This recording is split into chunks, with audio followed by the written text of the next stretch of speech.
Hello friends. आज की class में हम लॉगरिथम को ही कंटिन्यू करेंगे कि क्लास में आप देख चुके हो कि लॉग को हमने किस किस तरीके से देखा है, लॉग किस तरीके से फर्क करता है। जैसे कि a इज ग्रेटर देन 0 होना चाहिए, a इज ग्रेटर देन 0 होना चाहिए और a नॉट इक्वल्स टू 1 होना चाहिए। तो हम ये सब कुछ चीज़ें देख चुके हैं। इसको एक बार और रिवाइज कर लें, फिर उसके बाद में हम कंटिन्यू करते हैं। जैसे कि a देखा कुछ इस तरीके से और लोग को हम कुछ इस तरीके से रिप्रेजेंट कर रहे थे, जहाँ पे क्या बोल रहे थे, n is greater than 0, a is greater than 0 और a नॉट इक्वल्स टू 1 होना चाहिए। ठीक है। अच्छा, अब इसके बाद में हम देखते हैं कि जैसे कि मान लो कभी आपको और इसके बाद में हमने काफ़ी सारे different different type of questions भी करे कि किस क्वेश्चन के बाद में आपको इस तरीके का क्वेश्चन आ जाए तो क्या कॉन्सेप्ट आपको यूज में लेना है। ठीक है, तो इसके पे अपन ने काफ़ी सारा डिस्कशन भी किया और क्वेश्चंस भी सॉल्व किए। अच्छा, इसके बाद में हम नेक्स्ट टाइप पर आते हैं। इसके कुछ इस तरीके के क्वेश्चंस भी देखने को मिलेंगे आपको। अब आते हैं हम हमारे नेक्स्ट टाइप पर। ठीक है, 0.9 बार। अब ये जब भी बार लिखा हुआ होता है, बार लिखा होने का मतलब क्या होता है कि जैसे कि वो जो नंबर है वो उसके बाद में कंटिन्यूसली रिपीट होता चला जा रहा है आगे। जैसे कि मान लो 0.9 है तो 0.9 के बाद में ये क्या है, कंटिन्यूसली रिपीट हो रहा होगा 0.99999। तो इस तरीके से इसको कंप्लीटली एक ही फॉर्म में रिप्रेजेंट करें तो कुछ इस तरीके से रिप्रेजेंट कर दिया जाता है। ठीक है, अब इसका सॉल्यूशन कभी मान लो कुछ इस तरीके से भी लिख सकते हैं अपन इसको कि सबसे पहले जो पॉइंट के आफ्टर डेसिमल जितने डिजिट्स हैं आपकी, उतने डिजिट्स को एज इट इज लिख दीजिए। जैसे कि मान लो 9 ऐसा कैसा लिख दिया। अब जिस पर बार है जिसको, अब उस जिस पर बार नहीं है, जैसे कि मान लो यहाँ पे कितने नंबर है जिस पे बार के आगे कितने नंबर है, कुछ भी नहीं है, 0 है, तो माइनस में 0। सबसे पहले डिजिट्स को लिखा हमने, फिर उसके बाद में बार के जस्ट आगे कितने नंबर है, आफ्टर डेसिमल और बार के जस्ट आगे कितने नंबर है, 0 है। अच्छा, बार कितने पर है, 9 के ऊपर बार है, तो जितने नंबर्स के ऊपर बार है उतने तो 9 लगाने हैं आपको। जितने नंबर्स के ऊपर बार है उतने 9। जैसे कि मान लो 9 के ऊपर बार था तो 9। यूं मत सोचना कि यहाँ पे 9 लिखा हुआ तो अपन ने 9 लिख दिया। बस यहाँ पे 9 इसलिए आया कि उतने जितने नंबर्स पे बार है उतने 9 लगाने, और जितने नंबर्स पे बार नहीं है उतने 0। ठीक है ना। तो यहाँ पे बार के बाद में कितने नंबर है, 0 है, तो हम उसको ऐसा कैसा ही छोड़ देंगे, क्योंकि यहाँ पे बार के आगे कुछ ऐसे कोई बिना बार के कोई नंबर है ही नहीं। यदि बिना बार के कोई नंबर होता तो मैं उतने ही 0 लगा देता यहाँ। ठीक है, तो फाइनली जो इसका आंसर होगा वो क्या होगा, 9/9 और 1। इसको और अच्छे से आगे समझते हैं, इस क्वेश्चन को देखते हैं। 0.32 बार लिखा हुआ है। अच्छा, 0.32 बार, इसको कैसे सोल्व करेंगे हम। जैसे कि इसको लिख सकता हूं मैं, पहले तो क्या करेंगे, आफ्टर डेसिमल जितनी भी डिजिट्स लिखी हुई है उनको एज इट इज लिख दो आप। जैसे कि मान लो 3 और 2। ठीक है। अच्छा, अब क्या देखना है हमें कि इसमें से माइनस करना है कि जिस पर बार है उससे आगे कितने नंबर है। आगे कौन है, सिर्फ 3, तो 3 को लिख दो यहाँ पे। ठीक है, उसके बाद में मैंने अपोन में देखा, अपोन में क्या होता है, बार को पकड़ो पहले, बार के ऊपर कितने नंबर्स पे बार है, एक ही नंबर पे बार है, तो एक ही 9 लगा दो। अच्छा, अब इस बार के आगे कितने नंबर बच रहे हैं, सिर्फ 1 है, तो ओनली 10 आ जाएगा यहाँ। ठीक है, अब इसको कैसे सॉल्व करेंगे, 32 में से 3 गया तो मेरा 29/90। मतलब कहने का मतलब ये है कि जब भी आपको फ्रैक्शन बार के टर्म्स में वैल्यूज मिले तो हम उनको फ्रैक्शनल फॉर्म में किस तरीके से लिख रहे हैं। जैसे कि इस फॉर्म ने फ्रैक्शनल फॉर्म में किस तरीके से रिप्रेजेंट किया। अच्छा, नेक्स्ट पे आते हैं। जैसे कि मान लो आफ्टर डेसिमल कितने डिजिट्स, 4 3। अच्छा, अब बार के आगे कितने नंबर है यहाँ पे, 0, तो 0 अपोन में बार कितने नंबर्स पर है, 1 और 2, 2 नंबर पर बार है, तो 2 9 आ जाएंगे। और कितने नंबर्स पे बार नहीं है, सब 0 है, तो उतना नंबर तो है ही नहीं, नंबर है ही नहीं, तो हम 0 लगाएंगे नहीं यहाँ पे। ठीक है, लगाएंगे नहीं तो मतलब इसका फाइनल आंसर हुआ 43/99। अच्छा, अब नेक्स्ट पर आते हैं। कभी आपको ये बार है ना कुछ इस टर्म्स इस तरीके से भी दिखेगा, जैसे कि डॉटेड फॉर्म में, अब इस डॉटेड फॉर्म का मतलब क्या है, जैसे 2 के ऊपर डॉट लगा दिया, 5 के ऊपर डॉट लगा दिया, इसका मतलब ये है कि इस पूरे नंबर पे बार हो गया एक तरीके से। एक तरीके से ये जो लिखा हुआ है ना, इसको मैं ऐसे भी रिप्रेजेंट कर सकता था, इस तरीके से भी रिप्रेजेंट कर सकता था, बट इस तरीके का रिप्रेजेंटेशन एक अलग तरीके से करके दिखाया इन्होंने, कुछ इस तरीके से। इसका मतलब हुआ बीच के जितने भी नंबर है सब पे बार है। अच्छा, इसे कैसे सॉल्व करेंगे? अच्छा, सभी पे बार है तो आफ्टर डेसिमल आप जो भी नंबर लिखा हुआ है उसको एज इट इज लिख दो, माइनस बार के बाद में कितने नंबर है, 0 है साहब, 0 लिख दिया। अच्छा, बार कितने नंबर्स पर है, 3 पर है तो उतने 9 लगा दो। और 0 देखो, 0 कितने लगाने हैं, बार के बाद में कोई नंबर है ही नहीं तो 0 लगाना ही नहीं है हमें, तो फाइनली आंसर आपका यहीं से निकल जाएगा। सेकंड क्वेश्चन पे आओ, इसके बाद वाले पे। तो यहाँ से ये क्वेश्चन क्या बोलता है हमारा कि सबसे पहले तो दिखते ही आफ्टर डेसिमल जितनी भी डिजिट्स हैं उनको एज इट इज लिख दो। 621 आ गया मेरा, माइनस। अच्छा, बार के आगे, जस्ट बार के आगे कितने नंबर हैं यहाँ पे, 6, तो उसको लिख दो 6। अच्छा, अब बार कितने नंबर्स के ऊपर है, 2 नंबर्स से, तो 2 नंबर्स के ऊपर है तो उतने ही 9 आ जाएंगे आपके। और बार के आगे जो नंबर है उतने 0 आ जाएंगे, उतने 0 आ जाएंगे आपके। ठीक है, तो फाइनल जो भी होगा इसका अपन उसको सॉल्व करके लिख सकते हैं। तो इस तरीके से जब भी आपको ये बार की टर्म्स में दिखे ना, तो आप उसको फ्रैक्शनल फॉर्म में किस तरीके से कन्वर्ट करोगे, कुछ ये मेथड है उसका। ठीक है। अच्छा, अब ये क्यों पढ़ा हमने, ये इसलिए पढ़ रहे हैं हम क्योंकि मान लो कभी आपका कोई क्वेश्चन आ जाए, जैसे कि क्वेश्चन क्या है मेरा, log ऑफ 0.9 बार अपोन में बेस में 10 आ गया।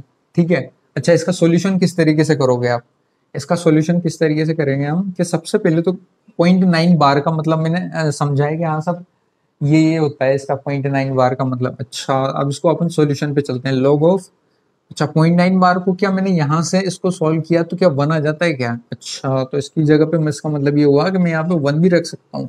अच्छा, 1 रख सकता हूँ। log 1 की वैल्यू तो मैंने बहुत अच्छी तरीके से पढ़ी है पहले। log 1 की वैल्यू क्या होती है मेरी, 0, तो 0 ही अपना आंसर हो जाएगा। तो इस तरीके के क्वेश्चन जब आएंगे आपके बार की टर्म्स में कुछ वैल्यूज आ जाए तो उनको किस तरीके से आप सॉल्व करोगे, उसका ये मेथड है। और ये log की टर्म्स में इस तरीके से आपसे क्वेश्चन पूछा भी जा सकता है। ठीक है, इसके बाद में हम नेक्स्ट क्वेश्चन पे आते हैं। अब यहाँ से देखते हैं हम एंटीलॉग एंड पावर फॉर्म को। ठीक है, एंटीलॉग और पावर फॉर्म का मतलब ये होता है कि जैसे कि आपने जो भी आगे पढ़ा, लोगरिथमिक पढ़ा हमने, लोगरिथमिक में क्या देखा कि हम नंबर्स का, पॉजिटिव रियल नंबर्स का log ले लेते थे। अब पॉजिटिव रियल नंबर में log लेने के बाद में उसको वापस मुझे कभी उसको एंटीलॉग में कन्वर्ट करना पड़ जाए तो उसके लिए मुझे क्या मेथड यूज में लेना होगा। ठीक है, तो अब देखते हैं हम एंटीलॉग। एंटीलॉग में क्या है, जैसे कि मान लो मैंने log ऑफ किया 4, बेस में लिखा हुआ है मेरा 8, मैंने कभी 4 का log लिया, बेस में हमारा 8, तो इसकी क्या वैल्यू आएगी ये देखा हमने। इसको कैसे फाइंड करते थे हम, x अज्यूम किया और 4 को इज इक्वल टू, ये 8 को क्या लिख सकता हूँ मैं, ये 8 उचक के इधर जाएगा तो इसको ऊपर उचका देगा, x को इसको लात मारेगा ऊपर उचक जाएगा। अच्छा, तो ये 4 को क्या लिख सकता हूँ मैं, 2 का स्क्वायर, इसको क्या लिख सकता हूँ 2 की पावर 3, और x इंटू में आ गया मेरा, तो x की वैल्यू कितनी आ गई मेरी, 2/3। तो ये तो हुआ मुझे log में कैसे कन्वर्ट करता था। अच्छा, अब कभी मुझे ये दिख जाए कि आपको एंटी लॉग फॉर्म किस तरीके से आएगी आपकी। एंटी लॉग फॉर्म का मतलब ये क्या होता है कि कभी आपको एंटी लॉग में कुछ ऐसा दिया जाएगा, एंटी लॉग जो भी आपका बेस है, बेस एंटी लॉग जो भी आपका बेस है उस बेस को आपको यहाँ लिखना होगा, और x की जो वैल्यू होती है यहाँ गिवन होती है, और इसकी जो फाइनल आंसर होता है ना आपका, वो क्या आएगा, a की पावर x, कुछ इस टर्म में रिप्रेजेंट किया जाता है इसको, एंटी लॉग को। कैसे रिप्रेजेंट किया मैंने, कभी आपको एंटी लॉग के अंदर क्वेश्चन जब भी लॉग की जगह पे एंटी लॉग लिखा हुआ हो, एंटी लॉग लिखा हुआ होगा तो क्या होगा कि यहाँ पे जो भी गिवन होगा ना वो क्या होगा, एक्सपोनेंट होगा, और यहाँ पे जो गिवन होगा वो क्या होगा, हमारा बेस होगा। अच्छा, बेस है एक, तो इसको मैं कुछ इस तरीके से रिप्रेजेंट करूंगा। आप तो कुछ नहीं, ज्यादा इसको उठाओ, इसके ऊपर इसको बिठा दो, इसको उठाओ और इसके ऊपर उसको एक्स को बिठा दो, बस इस तरीके से आप रिप्रेजेंट कर सकते हो। ठीक है, जैसे कि इसके ऊपर क्वेश्चन लेते हैं हम, कभी आपका लिखा हुआ है कि एंटी लॉग ऑफ 2/3 और हमारा बेस है 8, कभी आपको इस फॉर्म में आ जाएगी क्वेश्चन, तो आप किस तरीके से सॉल्व करोगे इसको, यूं लिख सकते हो आप कि जैसे कि 8 की पावर में मैं इसको 2/3 लिख सकता हूँ। अच्छा, 2/3 इसको क्या लिख सकते हैं अपन, 2 की पावर क्यूब। 2 की पावर क्यूब का मतलब 3। अच्छा, बाहर क्या इंतजार कर रहा है हमारा, 2/3। 3 से क्या 3 कैंसिल हो जाएगा यहाँ पे। अच्छा, तो बचा क्या मेरा 2 का स्क्वायर। 2 का स्क्वायर का मतलब कितना, 4। तो इसका मतलब ये जो आया है ना आपका, वो क्या है, रियल नंबर, पॉजिटिव। हमेशा यहाँ पे क्या आएगा आपका, पॉजिटिव रियल नंबर ही आएगा।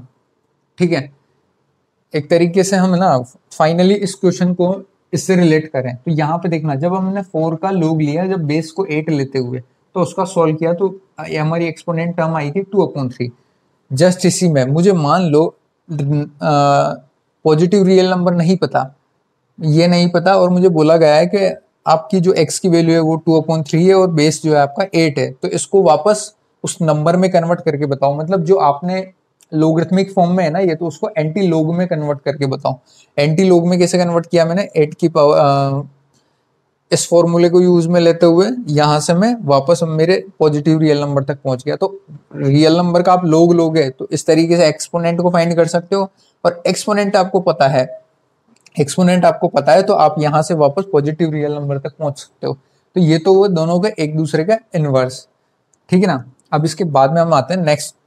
अच्छा, अब हम इसके बाद में आते हैं कि एक अलग चीज है जो आपने इस पे गौर नहीं किया अभी तक। आप लोग ले रहे हो, आपका आंसर आ रहा है, बस इतने तक अभी तक आप सीख पाए हो। ठीक है, इसके बाद में हम एक और चीज की तरफ गौर करें कि हम जब भी कुछ नंबर्स, हमारा कब पॉजिटिव नंबर आ रहा है और कब आंसर हमारा नेगेटिव आ रहा है। जैसे कि मान लो कभी मैं लोग ले रहा हूँ तो कभी मेरा पॉजिटिव आंसर आ रहा है, और कभी मैं लोग लेता हूं तो कभी मेरा नेगेटिव आंसर आता है। तो ये किस तरीके से आ रहा है हम उसको देखते हैं। होता क्या है कि जैसे कि मान लो जब मैंने लोग लिया किसी एक नेचुरल नंबर का जिसका बेस ए है, सपोज एन और ए दोनों सेम साइड ऑफ यूनिटी है मेरे, सेम साइड ऑफ यूनिटी है, तो उस केस में मेरा आंसर क्या आएगा, ऑलवेज पॉजिटिव, पॉजिटिव आएगा। बट जब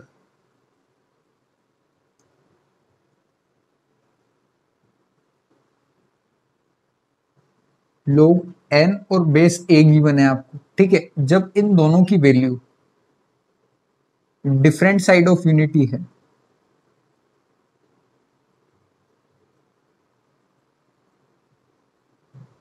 साइड ऑफ यूनिटी है, तो उस केस में जो आंसर आएगा आपका वो होगा आपका नेगेटिव आंसर। कैसे, मतलब समझ में नहीं आया सर थोड़ा। जैसे कि मान लो log of n base a लिखा हुआ है, दोनों सेम साइड ऑफ यूनिटी है, या तो दोनों की वैल्यू n के 1 से बड़ी है या दोनों की वैल्यू 1 से कम है, तो उन दोनों केसेस में इसकी वैल्यू ऑलवेज पॉजिटिव आएगी। जैसे कि इसको ले लिया आपने 0.5 और इसको भी ले लिया, इसको लिया मैंने 0.5 और इसको भी लिया 1 से नीचे, ठीक है, तो दोनों ही केस में आपकी वैल्यू क्या होगी, पॉजिटिव आएगी। और या फिर यूं बोला कि इसको ले लिया 1 से बड़ा और इसको भी लिया मैंने 1 से बड़ा, दोनों 1 से बड़े होंगे, 1 से बड़े होने के बाद तब भी आपका आंसर क्या आएगा, पॉजिटिव ही आएगा। बट आपने ऐसा किया कि इसको मैं लिया मैंने 1 से बड़ा बट इसको लिया मैंने 1 से छोटा, तो उस केस में दोनों डिफरेंट साइड ऑफ यूनिटी हो जाएंगे। डिफरेंट साइड यूनिटी ऑफ होते हैं, आंसर आपका नेगेटिव आ जाएगा। और जब आपने देखा यहाँ पे इसको लिया मैंने 1 से बड़ा और इसको लिया मैंने 1 से छोटा, तो उस दोनों डिफरेंट साइड ऑफ यूनिटी होते हैं, मेरा आंसर नेगेटिव हो जाएगा। तो दोनों ही केस में आपके आंसर अलग अलग आएंगे। ठीक है, इसके ऊपर एग्जांपल्स लेते हैं। अच्छा, क्या बात इसके बाद में क्या बात डिस्कस करी हमने उससे पहले कि log ऑफ जब भी n और a ये दोनों के साइड ऑफ यूनिटी देखनी है मुझे, सेम साइड ऑफ यूनिटी है तो दो तरीके से रिप्रेजेंट हो रहा है। जब ये सेम साइड ऑफ यूनिटी है तो सेम साइड है, साइड ऑफ यूनिटी, तब इसका आंसर कैसा आ रहा है मेरा, पॉजिटिव। और डिफरेंट साइड ऑफ यूनिटी है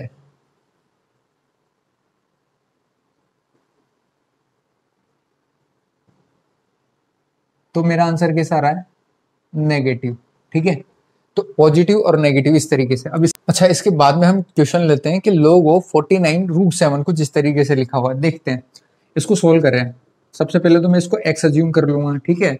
इसको मैं क्या लिख सकता हूँ, 7 पे स्क्वायर लिख सकता हूँ। अच्छा, इसको सोल्व करें तो सबसे पहले हम ये जब इधर जाएगा तो इसको लात मारते हैं, ऊपर उसका देगा, और 49 इज इक्वल टू √7 की पावर में x आ जाएगा। अच्छा, इसको सोल्व करें तो 7 की पावर कितनी है मेरे ऊपर, रूट का मतलब 1/2, 1/2 का मतलब x/2, ठीक है।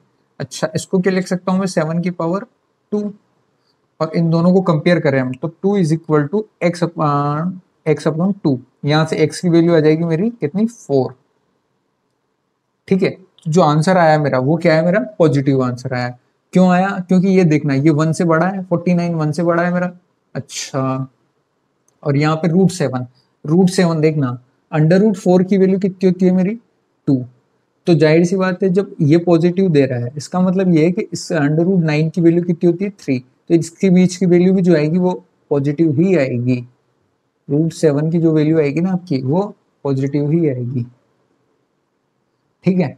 तो पॉजिटिव आएगी तो इसका मतलब ये है, तो ये भी 1 से बड़ा, जब ये भी 1 से बड़ा, ये भी 1 से बड़ा, तो आपका आंसर क्या हो जाएगा, पॉजिटिव, क्योंकि दोनों सेम साइड ऑफ यूनिटी है। अच्छा, अब इस पर आते हैं। ये क्वेश्चन क्या बोलता है हमारा, जैसे कि मान लो इस क्वेश्चन में गिवन है कि ये प्राइस ऑफ 10 की 10 और 10 कुछ इस तरीके से लिखा हुआ है। अच्छा, इसका मतलब बताता हूँ पहले आपको। जैसे कभी आपको √10 लिखा हुआ दिख जाता है तो इसको क्या बोलते हैं हम, 10 की पावर में क्या लिखा हुआ है साहब, 1/2 लिखा हुआ है यार। ये तो 10 की पावर में क्या लिखा हुआ है, 1/2 लिखा हुआ है। अच्छा, कभी आपको ऐसा दिख जाए, इसका मतलब अपने आप ही अंडरस्टूड होता है वो कि यहाँ पे 2 होगा आपका, ठीक है। अच्छा, ये 2 होगा, और जब यहाँ पे 3 लिखा हुआ हो तो 3 लिखा होने का मतलब ये है कि जैसे कि मान लो 10 की पावर में क्या होगा मेरा, यहाँ पे 1/3 होगा।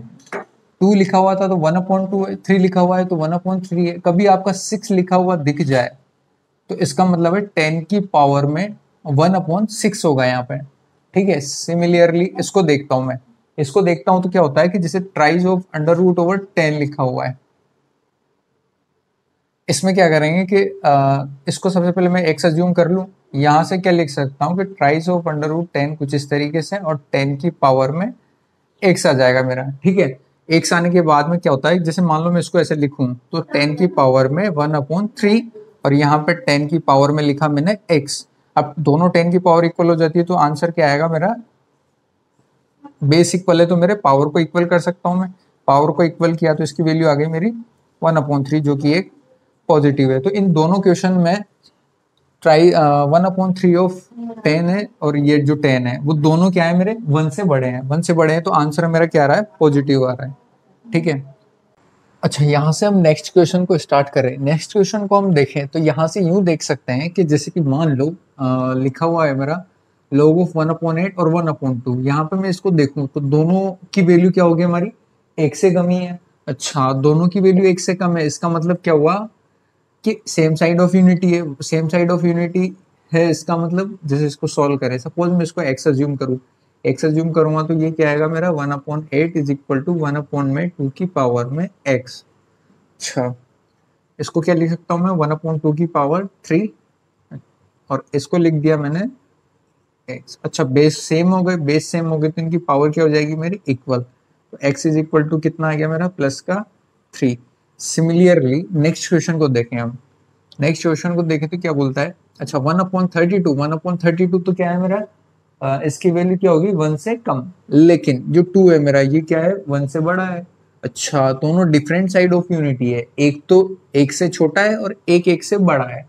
एक से बड़ा है दोनों, मतलब एक तो एक के इधर है, एक इधर है, इसका मतलब डिफरेंट साइड ऑफ यूनिटी है। डिफरेंट साइड ऑफ यूनिटी का मतलब क्या होगा, हमारा आंसर नेगेटिव आएगा, ये हमें पहले से पता है। चेक करते हैं एक मिनट, जैसे कि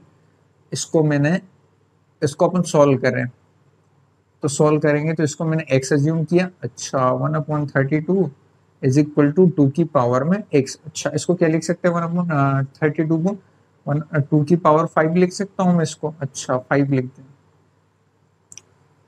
और ये आ गया मेरा यहाँ से 2 की पावर में x, ठीक है। अच्छा, इसको मेरे को क्या बनाना है, बेस सेम करने के लिए 2 को ऊपर ले जाता हूँ मैं, तो टू की पावर में मैं जब इसको मैं ऊपर लेके जाऊंगा तो क्या इसको -5 लिख सकता हूँ क्या? और इसको क्या लिख सकते हैं हम, टू की पावर में x। अब जब दोनों के बेस इक्वल हो गए तो इनकी पावर क्या होगी, मेरी पावर भी इक्वल होगी। पावर कैसे इक्वल करोगे, x इज इक्वल टू उसकी वैल्यू कितनी आएगी मेरी -5। अब यहाँ पे गौर करने वाली बात यह है कि जब हम सेम साइड ऑफ यूनिटी खड़े हैं तो हमारा आंसर क्या आ रहा है, पॉजिटिव आ रहा है। और जब हम डिफरेंट साइड ऑफ यूनिटी जाएंगे तो हमारा आंसर जो कि होगा वो क्या आ जाएगा, नेगेटिव आ जाएगा। ठीक है, इसी तरीके से एक सिंपल सा एग्जांपल और ले लें, सिंपल सा एग्जांपल और देखें हम। ये एग्जांपल क्या बोलता है हमारा कि ये तो हो गया हमारा 1 से कम और ये हो गया हमारा 1 से बड़ा। तो इसका आंसर हमें क्या पता है कि हाँ सब, इसका आंसर तो हमें पता है कि नेगेटिव ही आएगा। चेक करते हैं एक मिनट। जैसे कि लिखा हुआ मेरा 0.001, इसको मैं x अज्यूम करूं तो ये इधर जाएगा, इधर जाएगा तो मतलब 10 की पावर में x आएगा। अब इसको हम सॉल्व करें तो क्या आएगा हमारा 0.001 को क्या लिख सकता हूं मैं, इसको क्या 1 में 1000 लिख सकता हूं मैं। ठीक है, और यहाँ पे 10 की पावर पे कितना है, x है। अच्छा, इसको क्या लिख सकते हैं हम, जैसे कि मैं इसको क्या 1/10 की पावर में क्यूब लिख सकता हूँ। ठीक है, और ये आ गया मेरा 10 की पावर x। अच्छा, इसको बेस को इक्वल करने के लिए मैंने क्या किया, इसको मैं ऊपर की तरफ ले गया तो -3 इज इक्वल टू 10 की पावर में x। अब बेस इक्वल हो गया तो मैं पावर को इक्वल कर सकता हूँ और यहाँ से आंसर मेरा जो है वो नेगेटिव आ गया। अच्छा, तो यहाँ से मुझे क्या सीखने को मिला कि जब भी मेरी डिफरेंट साइड ऑफ यूनिटी है तो आंसर क्या आ रहा है मेरा, माइनस में आ रहा है। ठीक है, तो इस तरीके से इस कॉन्सेप्ट को आप इजीली पता लगा सकते हो कि हमारा आंसर पॉजिटिव में आएगा या नेगेटिव में आएगा। ठीक है, नेक्स्ट टॉपिक आता है हमारा यहाँ पे principal property of log. Principal property of log में हम लॉग को की कुछ प्रॉपर्टीज पढ़ेंगे। इन प्रॉपर्टीज को यूज में लेते हुए अपन लॉग के काफी सारे क्वेश्चंस को सॉल्व करेंगे। ठीक है, जैसे कि मान लो फर्स्ट प्रॉपर्टी आती है आपकी, कभी आपको लॉग में कुछ इस तरीके के वैल्यू दिख जाए कि m/n लिखा हुआ है। ठीक है, आपका बेस सपोज a अज्यूम कर लो अभी के लिए, तो इसको आप कैसे लिख सकते हो कि log of m plus log n, base है आपका a। ठीक है, अच्छा जैसे कि मान लो ये तो दो दो नंबर्स थे मेरे, 4 नंबर या 3 नंबर या 4 नंबर हो गए तो फिर उसमें केस में जैसे कि मान लो m/n/o/p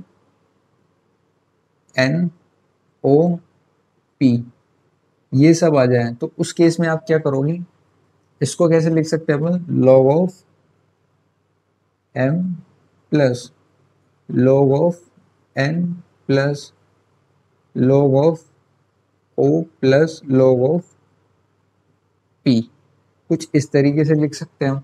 अच्छा, तो हम जब भी मल्टीप्लाई में दिखे तो उसको हम कुछ इस तरीके से रिप्रेजेंट करेंगे, m/n/o/p। जब भी 4 क्वांटिटी आ जाए तो हम उसको भी इस तरीके से लिख सकते हैं।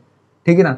सेकंड आता है हमारा कि जैसे कि लिखा हुआ है log ऑफ m/n, इसको कैसे रिप्रेजेंट करोगे आप, तो इसको रिप्रेजेंट करने का तरीका log में ये होता है कि log ऑफ m अपॉन में है उसको माइनस करके log ऑफ n लिख देंगे हम। ठीक है, सबसे main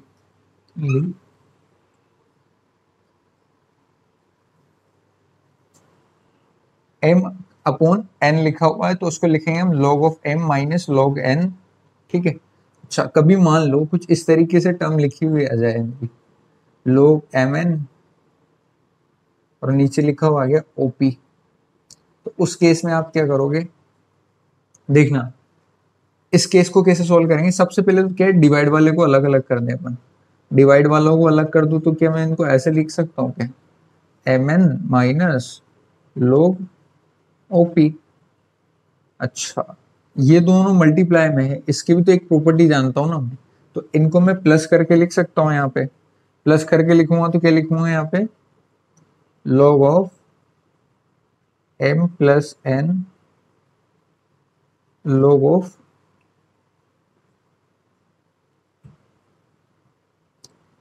m plus log n minus log of o plus log of p। कुछ इस तरीके से लिख सकता हूँ मैं इस टर्म को।